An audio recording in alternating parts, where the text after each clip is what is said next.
Gravando, salve, salve. Estamos de volta, depois de um tempinho aí sem publicar vídeos aqui no estúdio Maçonaria. Estamos de volta aqui com Café com Tassi. Dessa vez a gente está aqui no Coffee Town, fica aqui na Avenida Jorge Teixeira, em Vitória da Conquista. Resolvemos gravar em um ambiente externo para marcar esse retorno aí do Café com Tassi, né? E aproveitando a questão da rotina aí, né, interna da casa, com a pandemia deu também uma modificada nesses últimos tempos aí. Mudou um pouco da rotina interna lá da cozinha lá de casa. Ficou mais fácil a gente marcar em outro lugar para poder conseguir entregar aí esse encontro nosso que eu já estava sentindo falta. A rotina profissional apertou nesse final de ano, né? Então ficou difícil da gente manter o mesmo ritmo de gravação, mas fica aí o compromisso da gente estar de volta aqui com vocês e vamos manter aquela mesma dinâmica do Café com Tassi. A gente vai fazer as perguntas, vamos falar sobre maçonaria, sobre os nossos ensinamentos, os aprendizados que essa instituição pode nos proporcionar. Então vamos lá para aquela dinâmica, você escolhe um número aí, a gente está aqui com 30 possibilidades. 30 possibilidades onde as perguntas lá no começo foram enviadas pelos irmãos da comunidade. Então você vai dizer um número e eu escolho aqui, eu vou dizer qual é a pergunta correspondente. Como a gente está aqui recomeçando de novo, vou começar por um. Vamos lá. Pergunta de número 1 traz o seguinte pra gente. Qual a análise que você faz sobre a maçonaria no Brasil atualmente? É uma pergunta boa que vai dizer aí muita coisa que está acontecendo aí sobre essa nova dinâmica da maçonaria aí, talvez pós-pandemia, né? Não, a maçonaria no Brasil atualmente, eu acho que a gente está em um momento muito bom, porque aí você fala assim, pô, Tassi, como é que você fala que está num momento bom, com tanta confusão acontecendo assim? A questão é que as questões que a gente tem enfrentado hoje, eu acho que são menos entristecedoras, ou desanima menos do que o que era antes. Porque o que a gente está vendo agora, numa visão macro, que foi um movimento que começou mais no ano passado, assim, que fortaleceu no ano passado, que é a união da maçonaria simbólica, né? Então essa coisa dos 3 segmentos regulares e reconhecidos da maçonaria simbólica terem buscado fortalecer essas relações, o GOB, a Comab, a CMSB, terem realmente buscado construir essa rede de regularidade maçônica no simbolismo e fortalecer isso, para mim isso foi muito bom. E eu me recordo que naquelas pesquisas de Kenyon, nem a pesquisa de Kenyon, né? Na pesquisa que Kenyon coordenou para a CMI, era uma pesquisa da CMI, aparecia lá como um fator muito alto de desânimo entre os irmãos, o fato da guerra entre obediências, né? Teve um período no Brasil muito triste dessa guerra, dessa perseguição.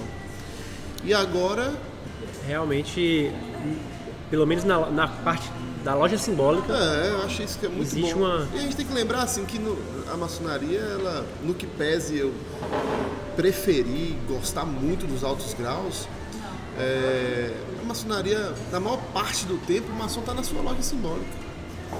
Então é ali que ele entusiasma, desanima, anima para continuar na ordem, para ser um membro atuante na instituição.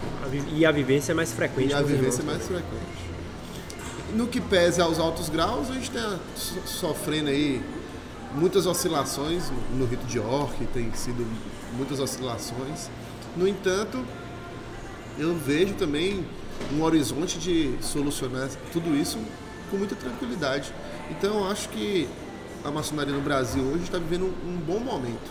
A pandemia fez os diretores, né, os dirigentes maçônicos acordarem para a vida, assim, no sentido de entender que está no século XXI, né?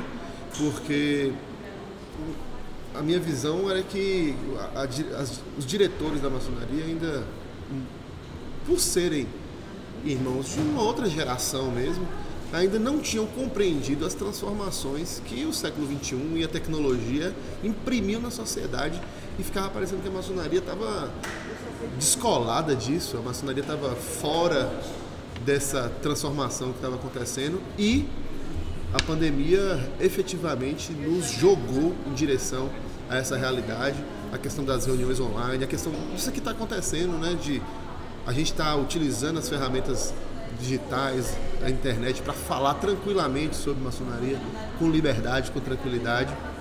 Se não fosse a pandemia, essa mentalidade mais aberta para essa possibilidade, talvez não teria acontecido, por mais que estejamos em 2020, caminhando para 2021, isso talvez não teria acontecido se não fosse esse choque de realidade que a pandemia proporcionou. Eu vou dar uma esticada nessa pergunta aqui por minha conta própria, porque se a gente fala de maçonaria simbólica no Brasil atualmente... E a pergunta era como é? É exatamente isso. A maçonaria no Brasil, ele não fala simbólica não. A maçonaria no Brasil de uma forma geral, né? Mas assim, entrando especificamente na questão da maçonaria simbólica, a gente tem, que eu acho que faz parte da história, de alguma forma, da maçonaria no Brasil, o surgimento de duas obediências maçônicas, uma em São Paulo e outra na Bahia. Isso. Que comentário você faria em relação a isso em específico? Eu vejo muito diferente esse movimento agora que aconteceu. Tem gente que tenta comparar isso com o que aconteceu em 27, ou tem gente que tenta comparar isso com o que aconteceu nos anos 70 com o surgimento da Comab, mas não foi a mesma coisa, não chega nem perto de ser a mesma coisa, sabe? O GOSP e a CMB são movimentos muito locais, e a minha percepção em relação mais à CMB aqui na Bahia, o GOSP eu não compreendo tanto, mas a CMB da Bahia tem uma pegada muito personalista. A impressão que eu tenho, é o sentimento, eu posso estar errado, mas o sentimento que eu tenho é que é muito personalista, que foi uma coisa muito mais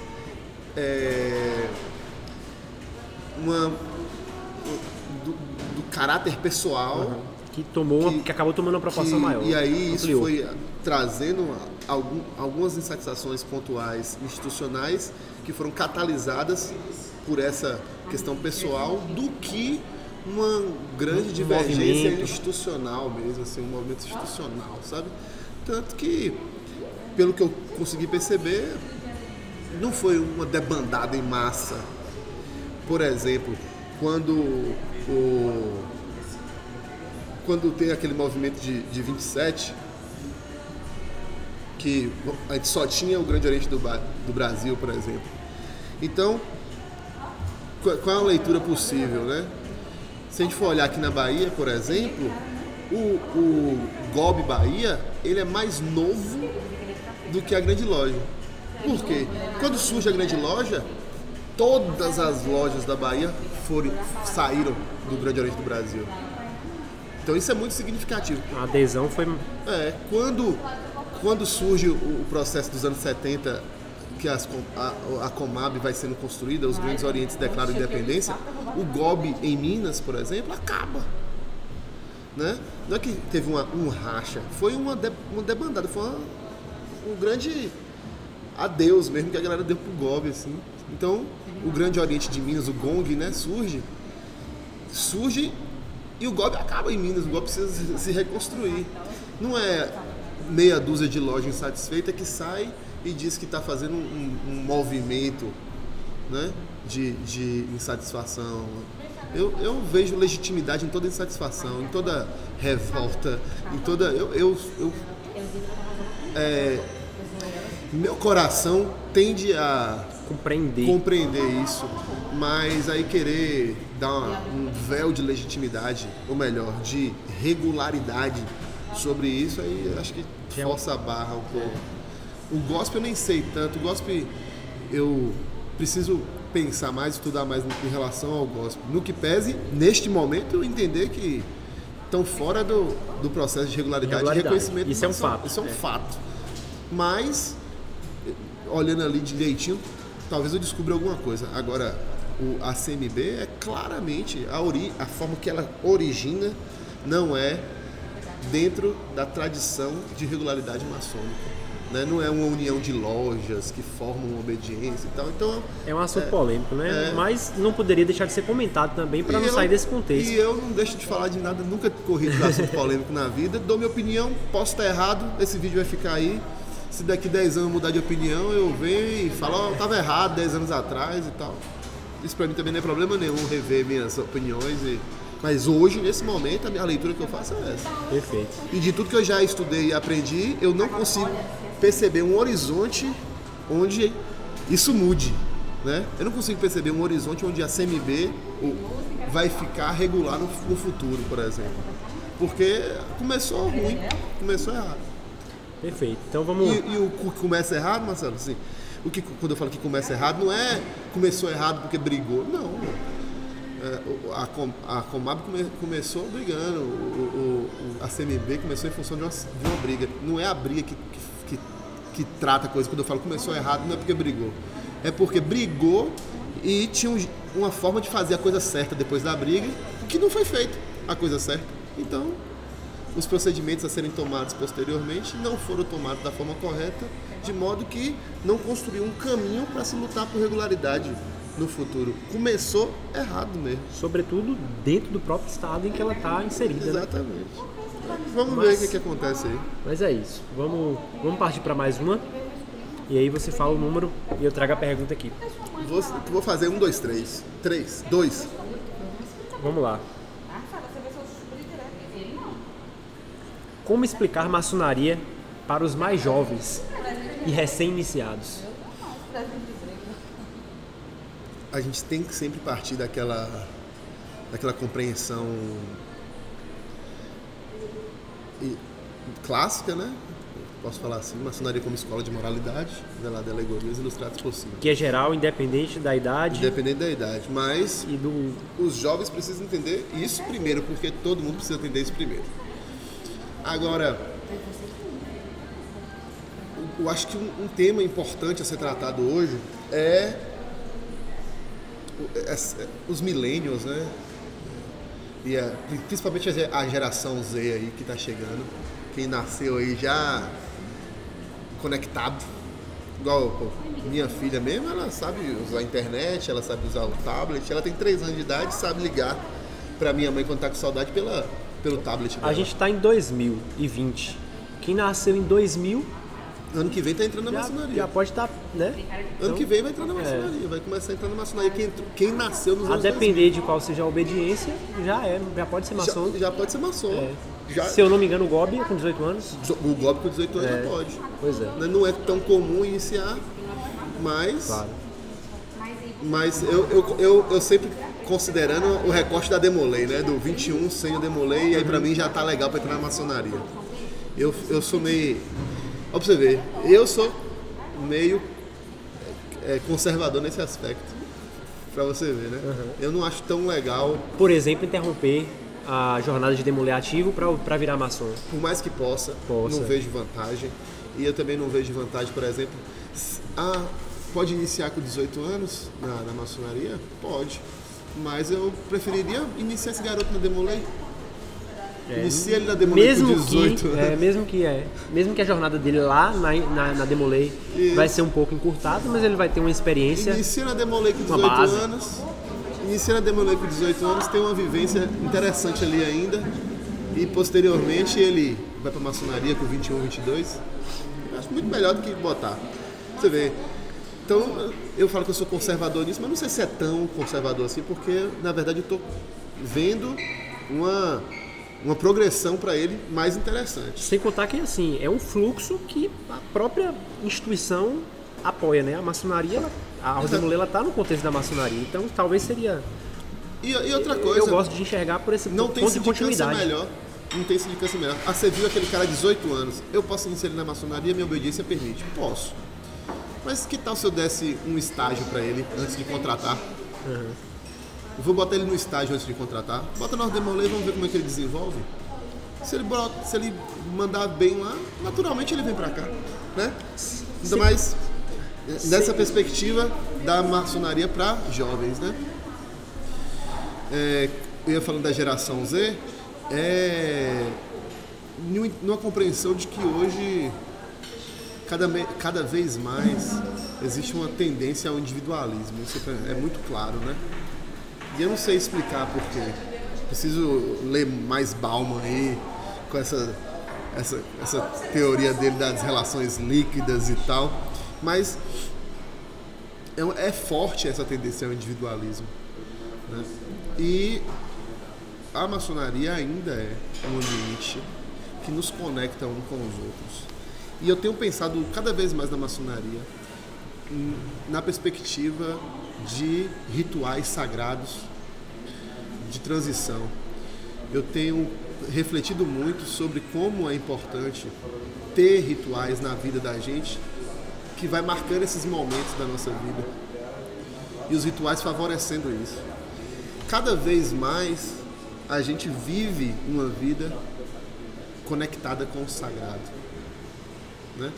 Cada dia que passa, cada vez mais, menos relação com o sagrado a gente tem no nosso dia a dia. E a maçonaria é uma grande oportunidade para fazer essa conexão. E aí hoje tenho pensado que pautas como o sagrado masculino, como discutir masculinidade tóxica, como é importante aproveitar o ambiente maçônico para levar esses temas, para debater essas questões, porque fatalmente a gente precisa ser homens melhores e a maçonaria propõe isso desde sempre.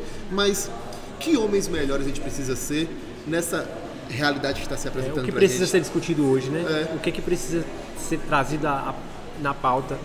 Para além daquelas questões que a maçonaria já traz, da moralidade, da relação de honestidade no trabalho, na relação de suporte um com os outros, de eu ser responsável pelo seu bem-estar e da sua família na sua ausência. Que maçonaria é muito construída nisso, né? Na garantia da dignidade do outro irmão. Se a dignidade do outro irmão estiver sendo arriscada, estiver em risco, você vai entrar em ação para garantir essa dignidade, para evitar que ele passe uma necessidade extrema. Tudo dos rituais maçônicos passa por isso. Mas além disso, o que nós temos hoje? Então, essa coisa dos debates de masculinidade tóxica e o sagrado masculino, eu acho que a maçonaria é um ambiente muito propício, fértil. Exatamente, velho. Pra gente ter essas conversas, sabe? E nos melhorarmos enquanto homens, que a maçonaria seja esse lugar de cura para os homens, sabe? Também, né?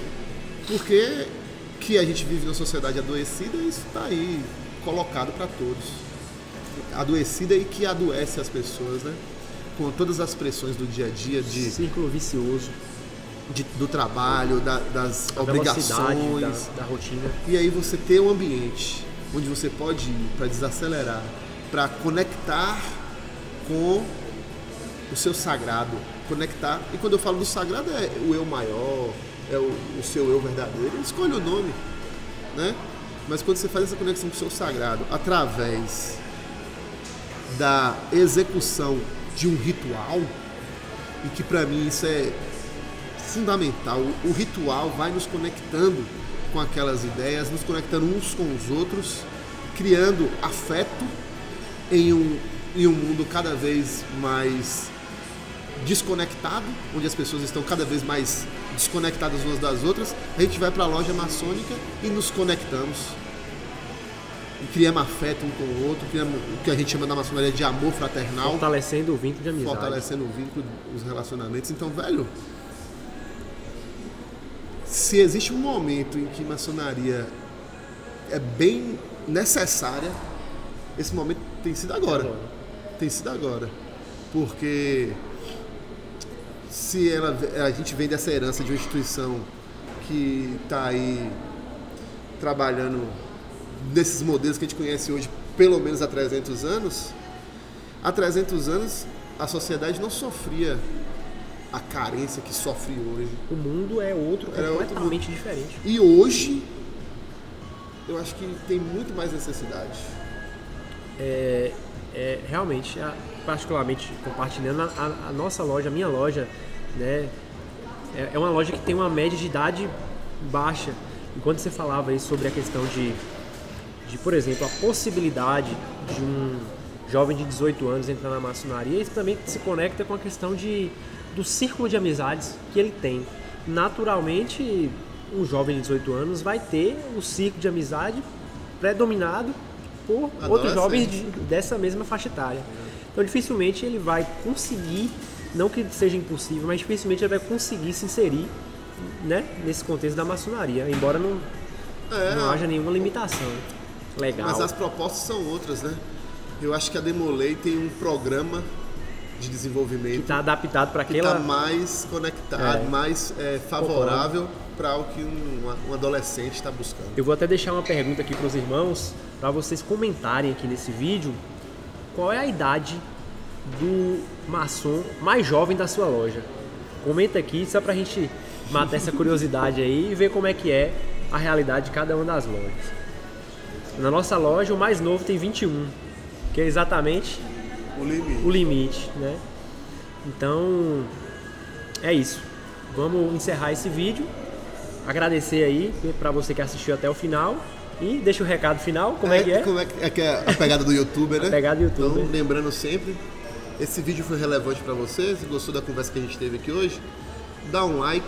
Se não gostou, dá o dislike, porque também gera engajamento, uma coisa ou outra.